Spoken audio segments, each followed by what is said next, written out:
សួស្តីអ្នកនរគ្នាអញ្ចឹងនៅក្នុងវីដេអូនេះខ្ញុំនឹងនិយាយអំពីកម្មវិធីមួយដែល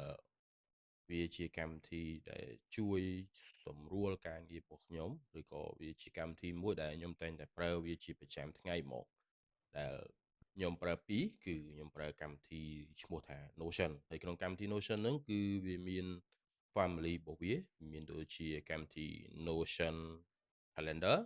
កម្មវិធី Notion ធម្មតាឬក៏មួយទៀតកម្មវិធី Notion Mail បាទអញ្ចឹងនៅក្នុងកម្មវិធី Notion ទាំងអស់ហ្នឹងគឺជា platform មួយដែលសម្រួលការងារយើងបានច្រើនមែនទែនទាក់ទងជាមួយនឹងកម្មវិធី Notion គឺជាកម្មវិធីមួយដែលធ្វើការ all in one មានន័យថាយើងអាចធ្វើការកត់ចំណាំឬក៏យើងអាចធ្វើការ meeting record ហើយយើងអាចធ្វើការតាក់ទងជាមួយនឹងការដាក់ទៅលើ project ឬក៏អាចនិយាយថាជា project management ដែលគ្នាយើងអាចធ្វើការរៀបចំទៅលើ test project របស់យើង to do in progress ឬក៏ review ឬក៏ complete ទី3យើងអាចធ្វើទៅលើ meeting record ដូចនៅក្នុងហ្នឹងគឺមាន AI មួយឬក៏មាន function មួយដែលមានឈ្មោះថា meeting record ដែលជួយឲ្យគ្នាយើងធ្វើការប្រជុំហើយវានឹងធ្វើការ organization សំឡេង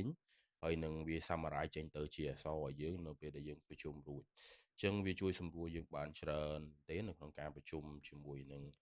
platform ដូចជាយើងប្រើប្រាស់Google យើងប្រើប្រាស់ Zoom អញ្ចឹងយើងអាចឲ្យវា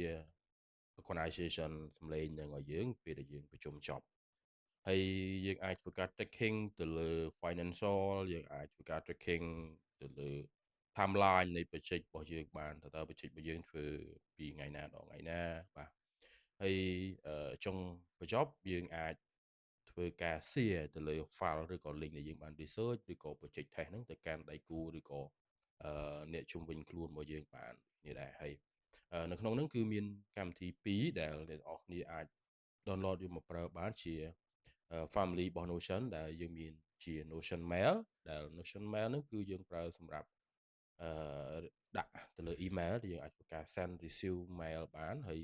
ទៅលើ Notion Calendar ដូចគ្នាដែរយើងអាចធ្វើការ track event ថាគេយើងប្រជុំថ្ងៃណាដល់ថ្ងៃណាឬក៏យើងធ្វើឲ្យគេខ្លះយើងអាចធ្វើវាដូចជាមួយនឹង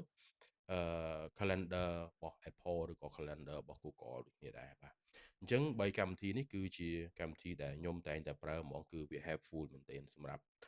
ការប្រើប្រាស់របស់យើងជាប្រចាំថ្ងៃអញ្ចឹងនៅក្នុងវីដេអូបន្ទាប់ខ្ញុំនឹងនិយាយអំពីរបៀបនៃការបង្កើតទៅលើកម្មវិធី Notion ហ្នឹងនិងរបៀបនៃការ download